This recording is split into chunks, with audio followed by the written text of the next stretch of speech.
Convocation. I'm Miss Boyd, the Director of Alumni Engagement and a member of the class of 2005. I'm thrilled today to be able to welcome our young alumni back to campus. They're going to share a little bit with all of us about their college experience, and then we'll delve into conversation after that. And time permitting, we'll open it up to all of you for additional questions. So why don't we start by introducing ourselves. Hi everyone, my name is Aluchi. I'm class of 2019, and I'm a freshman at Johns Hopkins University now. And while I was at Lamar, one of my favorite things was badminton. I did that for 3 years. Hi everyone, I'm Sarah Can. I graduated here in 2018, and I go to Haverford College right now, which is outside of Philly. And I play lacrosse there. I'm a poli-sci major, econ and Arabic minor. And that's it. I'm Abby Grant. I'm class of 2019. I go to the University of St. Andrews, and I'm a bio major.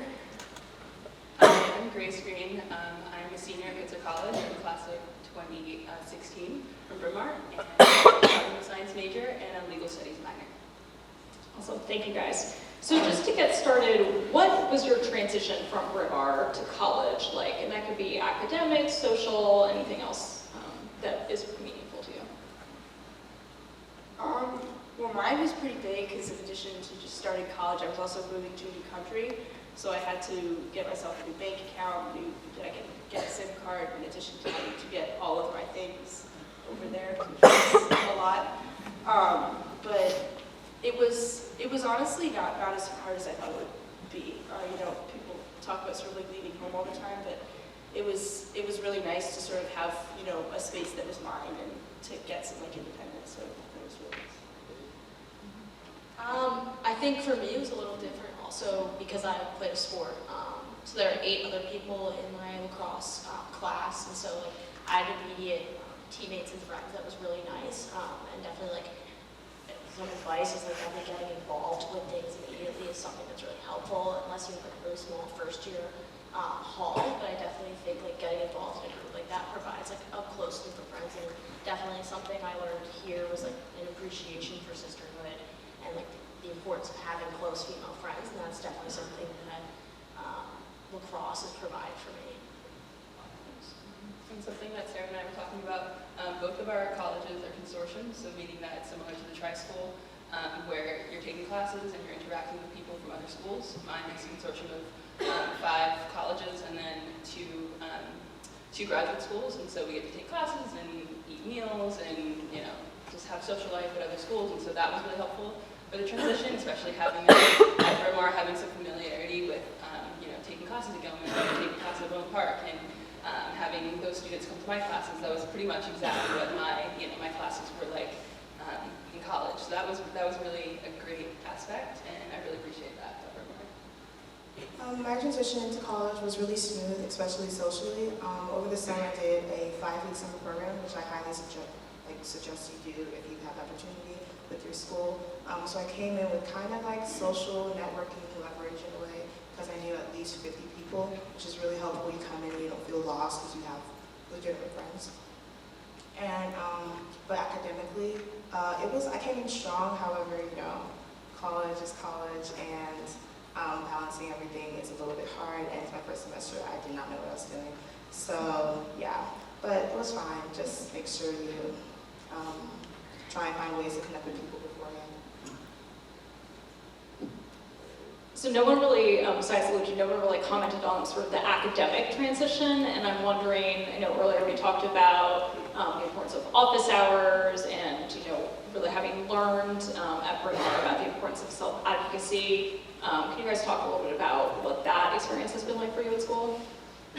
Yeah, I mean, I definitely think the best thing that Bryn Mawr did for me was teaching me not to be afraid to talk in the classroom. And so like my first 2 semesters I took general chemistry, and Haverford class sizes are really small, so there's only 50 people in my class, and I know my twin who's out there somewhere, she goes to William Mary's, and there's 300 people in her classes, but Haverford is really small.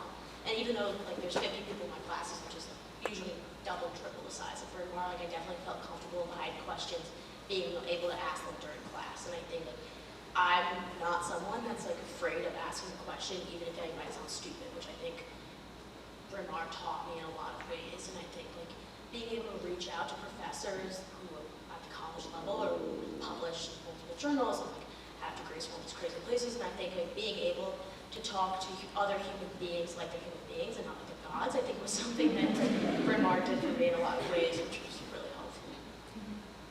Yeah, and I think that, like, you know, we're Bryn Mawr girls, so we all do a lot of different things on campus, and we're expected to, you know, meet a certain caliber of academic quality and sort of resilience too. And so I think that sort of having that like push to be like really great in like high school, that really set me up for success in college, because you sort of kind of like weed out, like you sort of step out from the people who, you know, maybe who aren't willing to work as hard, or who aren't willing to, you know, put in the extra effort to, you know, fix a paper or to do the right research and things like that. And so I think that you guys should thank your teachers, because that is really a great thing that, you know, you learn in high school here. And so that was really helpful for the academic transition. Was I learned, you know, I can really step out and, you know, go the extra mile and, you know, establish myself that way. Sort of in addition to both of those, like we talked about earlier, like being able to like talk and like meet with teachers and like ask questions and stuff like that. But also just like the academic independence that we get while we're here, you know, like just my school system, like the Scottish schooling system, is set up really differently, so it's really like hands off for the teachers. So you know, being really in charge of like my own work and like wanting to do well coming from here was like really helpful for me, you know, because there are people who are like struggling just to, you know, sort of get stuff done because we really didn't have anyone checking on us at all, or so that was really, you know, helpful for me too. There's one thing, this may sound kind of weird, but Bryn Mawr helped me academically with being able to fall and get back up. Just because in college, a lot of people come in like straight A's or like always doing well in school, and then they come and get a grade that isn't a straight A or just far from a A. And it just throws it off a lot. I see people crying all the time. Anyways, but for me, I don't cry because I'm kind of not used to it, but I've done it before and obviously picked myself back up in Bryn Mawr, so it kind of gives me, I guess, resilience. Yeah, having come to Bryn Mawr. A great life skill. So how have you guys used study abroad or internship or other work experiences or even extracurricular activities on campus to supplement your experience, and how has that maybe helped you? I mean, Grace, I know you're just about to graduate, help you think about what you might do after college, or even decide on what your major might be. Yeah, so I can definitely speak to that. I just finished an amazing year of study abroad last year for my junior year. I did 2 semesters abroad, back-to-back. So I first went to Parma, Italy for 4 months, and then I did another semester in Tanzania, Botswana, and South Africa. Very 2 different experiences, but they were the absolute highlight of my life. But I attribute that to my amazing experience that I had as an English exchange, as part of the English exchange program here at Bryn Mawr, where junior year I went abroad to Christ Hospital, and that was a really big part of my experience, and that was something I talked about in my convocation too, and so that sort of stuck with me. But and I remember all my study abroad experiences, we had to live with host families and, you know, really dive into different cultures and different, you know, just ways that people live. And I always reference back my experience that I had in England, just, you know, living with new people and learning a different experience, learning, you know, different things about people. And so yeah, so I really think that experience was, you know, prefaced by my whole study abroad experience was prefaced by the opportunities I had at Bryn Mawr, and so that it's really that sort of international experience is what is launching me forward, because I know that I am really interested in going back abroad and doing more international travel and just being part of the world in that way.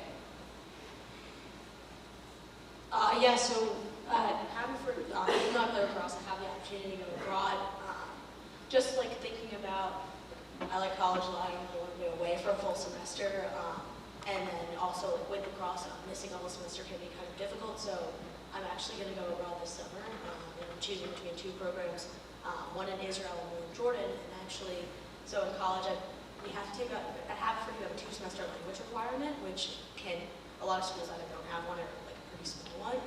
So that's definitely something unique about Haverford. And so I took Arabic at Nolan Park in high school and Spanish here at Bryn Mawr, and then followed through with Arabic in college, and ended up taking it both semesters my freshman year and loving it. And I also came in thinking I was pre-med and realized that doing both was going to be a little complicated and very difficult. And I realized that writing and then through like experiences here at Bryn Mawr, writing my own papers, I interned at the mayor's office for my senior project, and kind of I was able to realize that I really enjoyed like learning about the world and like engaging on a global platform, or even through government, and being able to work with people was something I found that I really enjoyed. And so through that, I kind of realized that I was not going to be best suited to be a doctor, and so I decided to switch my major. I switched my major like 5 times last year because I had no idea what I wanted to do. I mean, that's really normal. Like a lot of people come into school thinking they're like they think they're going to be headed on one path, and I think that's really not how it works for a lot of people. And so like not knowing what you want to do, and like I think it's better. Like if you know what you want to do, that's great. But I think being passionate about something is really great. And like following that passion is awesome. So I was able to take my language experience here and really follow it at the college level. So hopefully this summer I'll be able to do my abroad experience, even though it's not a traditional semester. Yeah, this is sort of one of the second part of your question, just like about activities and stuff. I just think it's sort of when we're talking about transition, it's really important to just try and find something where you can have, like sort of different groups of friends and just different experiences, so like, like go to all the club fairs that you have during orientation week, just try and find something like random and new that, that you think you'd enjoy. Because I think that really helped me transition, was trying to find, something to like occupy my time with. Awesome. So, with the benefit of hindsight now, if you were a ninth grader in this audience, what advice would you give yourself about making the most of your upper school experience, or even, for the seniors, what advice would you give them there as they're thinking about what their sort of next educational experience is going to be like? My advice would be actually like try to remember your science classes, like what you learned. I'm pre-med, and so I'm taking chemistry and bio, and I took that here at Bryn Mawr, obviously, but I figured, if I'm graduating, I don't need this anymore, but I do. And it's really helpful when you remember. It really sets you up really nicely. There's some people who actually remember this like stuff they learned, and they're like soaring in class. So it doesn't end. If you're pre-med, it doesn't end. Try to remember your science stuff. Yeah, I think I'll just say like, you all will truly grow so much from this place, and you'll take so many aspects of just every day with you that you might not have even realized. I feel like I'm always talking about Bryn Mawr in some capacity, just because it was fundamental in the way that I act like I am in my progress academically and socially, and just how I relate to people. And there's so much growth that's happening here, and so you might be shocked at the things that you still take and consider, and the way in which you understand yourself based on sort of how you learn about yourself here. Yeah, so don't lose that. Yeah, I think just make the most of your time here. It's a really special place, and you kind of don't really realize how special until you sort of had to leave. It was sort of, I was going through the summer, and like, instead of, getting ready to come back to Bryn Mawr, I hadn't been here since 3rd grade, getting ready to come back, for the first day of school and sitting in the gym for, first day, like, convocation was like, I was like, I'm not going to get to do that anymore, and sort of be here with, the girls that I had grown up with and had taught me so much about myself, or with, the teachers who helped me sort of every step of the way. I think just, this is a really special place, and just sort of enjoy your time here. I was thinking about this on the drive over here this morning, and I think it's like definitely a tough question, because like, what can you say? And a bunch of different people have a bunch of different interests that might not be on the same path, and you don't go to the same school. And I think like my biggest advice that helped me succeed the most here was I like appreciated my classmates and supported my classmates, but I wasn't really concerned about what they were doing versus what I was doing. So I really focused on like bettering my academic schoolwork for myself and pushing myself, but instead of comparing myself to other people academically or socially, things like that, I followed my passion. So like lacrosse, I started kind of late and was able to kind of like push myself and wasn't concerned about like what other people were doing. I think in the classroom, that's also something that's really important. If you're working on something to improve yourself and because you love it, it shouldn't really matter what other people think. And so I definitely think it's really important to support your classmates and be there for them. But you also have to like prioritize your own interests and your own health and like your own passions. So. Yeah, and also jumping off of that, I would say also, jump into really diverse experiences. I think that was something that I did in high school, but I did even more so in college. My college is in California, in Southern California, and I knew absolutely nobody there, and my parents were like, why do you want to go there? And I was like, I just do, so I'll go. And I did, and it was the best experience. And then, sophomore year, I told my parents that I wanted to study abroad in Southern Africa, and they were like, why? We just sent you to California. And so, yeah, and then not only did I do that, and I went to Italy, and so I've had all these different experiences, and I think while it's made it hard to try to figure out exactly what I want to do with those experiences, I think I would never trade the things that I've experienced with people from all around the world and all around the country, and just like the feelings and memories I've had with those people. So make sure you're really diving into different experiences, and if seniors, you are looking to travel somewhere far, or travel somewhere that's out of your comfort zone, or you're interested in applying to a new program or a school that you think might be a reach, you should just do it, because it like at the end you'll probably regret that you didn't do it, and it could just be amazing for you. Okay, so last question for me, we'll do it rapid fire style so that we can then get questions from the audience. What recommendations do you have for staying in touch with your Bryn Mawr classmates after you graduate? I do like standing FaceTime dates with people. So like I had people like pick numbers, and I was like, okay, on this number of like every month, like we're gonna FaceTime, and like I don't care what we're doing, like we're gonna stop what we're doing and talk to each other for like 20 minutes. And like we'll try to like text people like in between, that like if I do. One of my friends usually goes to Hackford. Sam, we do like life updates. We'll just do like update, and we'll just send something to each other just so that we can like keep up with each other, but like don't have time to like talk to each other all the time. So like that's something that's really helped me, just like setting dates to try and talk to specific people, which sounds really like, I don't know, like clinical, but it's really worked out for me. I actually like that a lot. I'll do that now. Fortunately, one of my best friends goes to college with me, so that helped. In addition to that, for everyone else, I don't know, trying to just check in. Instagram helps a lot. Yeah, I don't know. I should do what she does. That's a good idea. Yeah, I live with my best friend from Bryn Mawr, so so I think like that's definitely with like having a twin, like that in college was a little hard, but like being able to kind of like have both of us and like both of us can like check in with different friends, which has been really helpful. Like definitely like if you have like one best friend, like making sure that you're checking with other people, and then I definitely be like don't afraid to reach out to my classmates. So I do involve with One Love Foundation at Haverford, and one of my teammates and I actually started the club there. And one of my friends from Bryn Mawr leads the One Love Club at Penn, and I was able to reach out to her and ask for advice. And, like, we don't talk all the time, but like I know that Bryn Mawr classmates are there to like help you and support you and things like that. And like she's done a really good job, so I reached out to her and she gave me super helpful advice. Yeah, I would say like just don't stop talking to them. It might seem that like once you get into college and you're a little bit like down the road and on that path, there might be experiences or problems that you might face that might be more relevant for your college friends to help you with.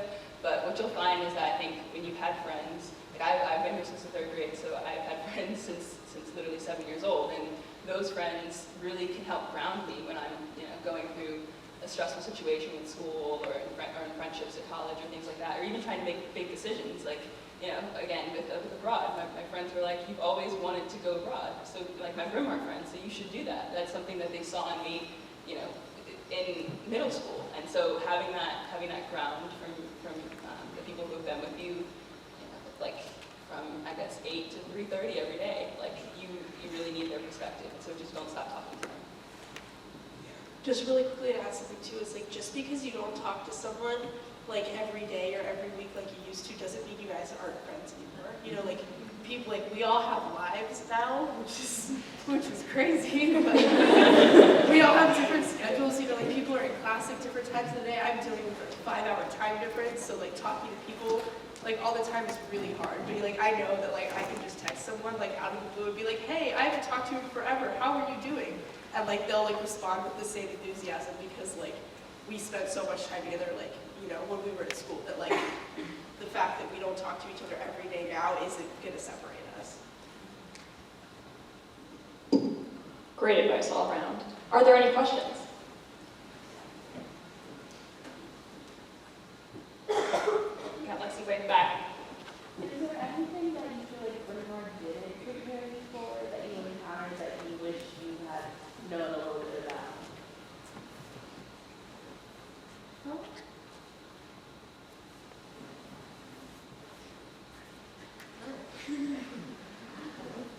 Overall, that's a pretty good job. One thing I'll say is that in college, a lot of people will get jobs and will like start to really work. And in high school, I had a lot of babysitting jobs, but nothing like ever that was like, I don't know, something I was really like, you know, clocking in and getting work, getting money from. And a lot of like students in college, it's just normal for you to have an on-campus job in any capacity. And I have 3, and you just juggle them, and you have to juggle that with school. And so I had a lot of different like extracurriculars and things going on, so it was really helpful to like learn how to handle that and move around that, but just in actually like, you know, maybe things like logging your hours and knowing how to, you know, juggle like a paid opportunity with, you know, like your academic, issues and things like that, and like, because they're really high and equal stand sometimes, but maybe that, but yeah. In addition to that, Bryn Mawr did not prepare me for like the structure of college. Obviously, it's not college, but like at Bryn Mawr, I had multiple opportunities to fix my grade. Like we had a bunch of tests, whatever. So if I do bad on this one, I got the next one. But in college, I think you usually have like 2 or 3. Like there will be classes where I have like 2 exams. That's it. And your grade is basically what your exam grade were. Yeah, I'd say prioritize studying for exams. Not more than homework, but like if you have an exam coming up in a week, you have homework, I'd say start studying for the exam over the homework because that's really what your grade is going to be when you got an exam versus like the homework assignment you get every single week. So, yeah. I think like Bryn Mawr did this better like throughout the end of my experience, but like learning how to say no to things is really important. So like here we are encouraged to do a bunch of like extracurricular activities, and like it's also kind of built into the schedule. I mean, we had 5th period, I know the schedule's changed, but like we had like built-in activity time. You do not have that in college, and I think like learning how to say no to like taking on a leadership position, or learning like how to have a night in by yourself instead of going out with your friends or things like that, and kind of, and even like taking the summer off, like the summer between freshman and sophomore year of college, I ended up interning, but like you can also take time to travel or just to work, like a job at home. Like doesn't mean, not every experience needs to be something to add into your resume or something life-changing. So I think like learning when to take a break and learning when to prioritize your health is something that I think Bryn Mawr did better over the course of my experience, but like it's important. Thank you very much. You can go to class.